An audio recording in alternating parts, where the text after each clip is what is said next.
এ সমস্ত ওলামায়ে কেরামকে মিথ্যা জঙ্গি মামলা দিয়ে জেলখানায় আবদ্ধ করেছেন। আবারও বললাম, 1 মাসের সময় দিলাম, তাদেরকে মুক্ত করে দেবেন, নচেত বাংলাদেশে আরেকটা বিপ্লবের জয়ধ্বনি শুরু হবে। যেটা সমাজ দেওয়ার ক্ষমতা বাংলার কারো হয়নি, হবেও না ইনশাআল্লাহ। বিশ্বনবীর অপমান, দিন ইসলামের অপমান, বিশ্বনবীর অপমান, দিন ইসলামের অপমান। চালো রে চালো, চালো রে চালো, জাতিমদের বিরুদ্ধে, জাতিমদের বিরুদ্ধে, নাস্তিকদের ঠিকানা, শাহবাগীদের ঠিকানা। ঘরে বসেই ট্রেড করতে চান? তাহলে আমরা দিচ্ছি তার বেস্ট সলিউশন। মার্কেটের সব প্রয়োজনীয় তথ্য জানা থাকলে বিনিয়োগের যাত্রা হয়ে ওঠে আরো সহজ।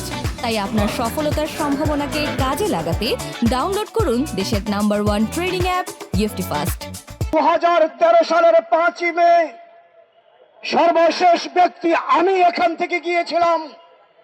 এই সাপ্লাই আমাদের বীর সিপাহ সালার হেফাজতে ইসলামের সংগ্রামী মহাসচিব আল্লামা জুনেদ বাবুনগরী রক্ত ঝরেছে। সাপ্লাই হেফাজতের অসংখ্য শাহাদাতের রক্ত রঞ্জিত এই প্রতিদিনের স্বপ্ন চত্বর। অতএব এটা স্বপ্ন চত্বর নয়, এটা হলো শহীদি চত্বর। আমরা সরকারের কাছে আবেদন করেছিলাম, স্বপ্ন চত্বরে মার খেলাম আমরা, রক্ত ঝরালাম আমরা, শহীদ হলাম আমরা, আবার এই সাপ্লাই স্বৈরাচার ফ্যাসিস্ট হাসিনার মামলায়ও জেলখানায় গেলাম আমরা। হাসিনা আমাদেরকে জেল খাটিয়েছে, শাহবাগ চত্বরে নবীর বিরুদ্ধে কটূক্তি করেছে। আমরা নবী প্রেমিকরা সবাই একত্রিত হয়েছিলাম। তৎকালীন সরকার আমাদেরকে বরদাস্ত করতে পারেনি। রাতের অন্ধকারে মাইকের তার ছিঁড়ে কারেন্ট বন্ধ করে দিয়ে অসংখ্য হেফাজত কর্মীদেরকে শহীদ করে দিয়েছিল। সরকারের কাছে আমরা 1 মাসের আলটিমেটাম দিয়েছিলাম হেফাজতে ইসলামের সকল নেতা কর্মীদেরকে মুক্তি দেওয়ার জন্য, হেফাজতের সমস্ত মামলা প্রত্যাহারের জন্য, এবং জেলখানায় যে সমস্ত নবী প্রেমিকরা নাস্তিকদেরকে, কুলাঙ্গার সাথে রাসূলদেরকে হত্যা করে জেলখানায় গাজী হয়ে আছেন, তাদেরকে মুক্ত করার জন্য। সে সমস্ত মামলায় তারেক জিয়া সাহেব নিষ্কৃতি পায়।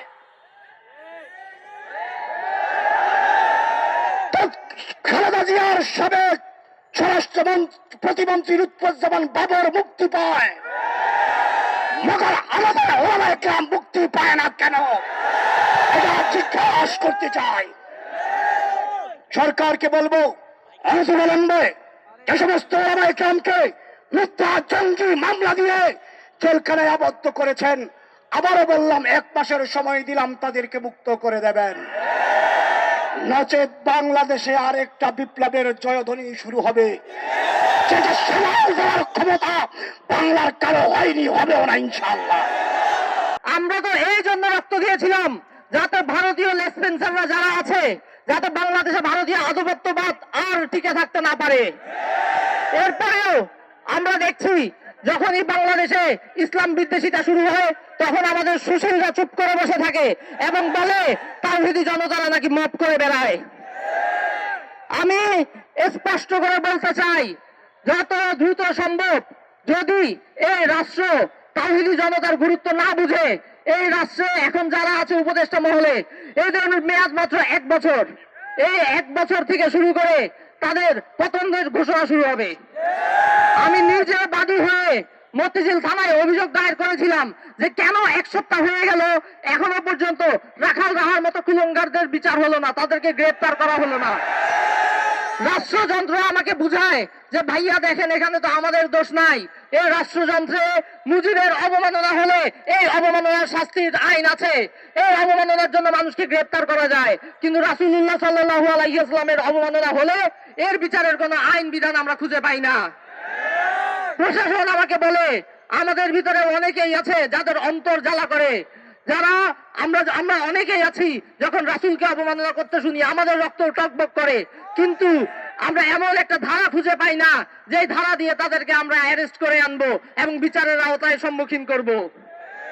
আমরা অনেক দিন ধরে শুনে আসছি যে ICT act, cyber security act সংশোধন করা হবে, এরপর রাষ্ট্র সংশোধন করা হবে, রাষ্ট্র সংস্কার করা হবে, সংবিধান সংস্কার করা হবে, কিন্তু আমরা এখনো কেউকে এই বিষয়ে বলতে শুনলাম না যে রাষ্ট্র সংস্কারে এমন সব ধারাও আসবে যে যেখানে মুজিব অবমাননার আইনকে বিলুপ্ত করে রাসূল এবং আল্লাহ এর অবমাননাকারীদের বিরুদ্ধে শাস্তির বিধান তৈরি হবে।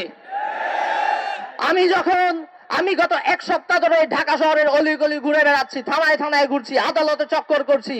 আদালতে যতবারই আমি সাইবার সিকিউরিটি একটা মামলা করতে গিয়েছি প্রত্যেকবারই শুনেছি আজকে কোর্ট উঠেনি, জজ সাহেব আসেনি। এভাবে আর কতদিন?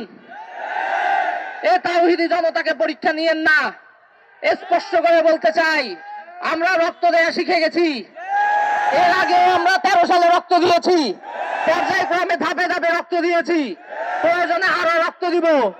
আমাদের উত্তপ্ত রক্তের বন্যায় আপনাদেরকে ডুবিয়ে মারবো। আবেগ, অনুভূতি, ধর্ম এবং বিশ্বাসের প্রতি বিন্দু মাত্র সম্মান প্রদর্শনের কোন রকম দায়িত্ব তারা বোধ করেনি। আমরা বলতে চাই, 17ই ফেব্রুয়ারি রাখাল রাহা মহান আল্লাহর বিরুদ্ধে কটূক্তি করেছিল। 21শে ফেব্রুয়ারি দেশব্যাপী বিক্ষোভ হয়েছে। 7 দিন পর জনগণ অপেক্ষা করেছে দেখার জন্য সরকার কি পদক্ষেপ গ্রহণ করে, কিন্তু সরকার কোনো পদক্ষেপ গ্রহণ করেনি। এরপর 21শে ফেব্রুয়ারি আমরা 3 দিনের আলটিমেটাম দিয়েছিলাম সরকারকে, কিন্তু সরকার তবুও আমাদের দাবির প্রতি কোন রকম কর্ণপাত করার প্রয়োজন মনে করেনি। আমরা বারবার মামলা দায়েরের চেষ্টা করেছি তাদের নামে, কিন্তু থানাগুলো, কোর্টগুলো আমাদের সাথে বারবার টালবাহানা করে এসেছে, তারা মামলা গ্রহণ করছে না। আজ 28শে ফেব্রুয়ারি ফের আমরা মুসলিম জনতা রাস্তায় নেমে এসেছি। ইমানের দাবিতে আমরা আবারও রাস্তায় নেমে এসেছি। আমরা অতীতে দেখেছি আল্লাহ রসুলের বিরুদ্ধে অবমাননাকর মন্তব্য করা হয়েছে, কিন্তু প্রত্যেক বাড়ি সরকার নিষ্ক্রিয় থেকেছে। এটা কোনো নির্দিষ্ট সরকারের ব্যাপার নয়, বরং এটা এদেশের রাষ্ট্র কাঠামোর একটা স্থায়ী বিষয়। আমরা স্পষ্ট করে বলতে চাই, অন্য কোন ধর্ম যদি আজকের অবমাননা করা হতো তাহলে সরকার মুখে কুলুপ এঁটে বসে থাকতো না।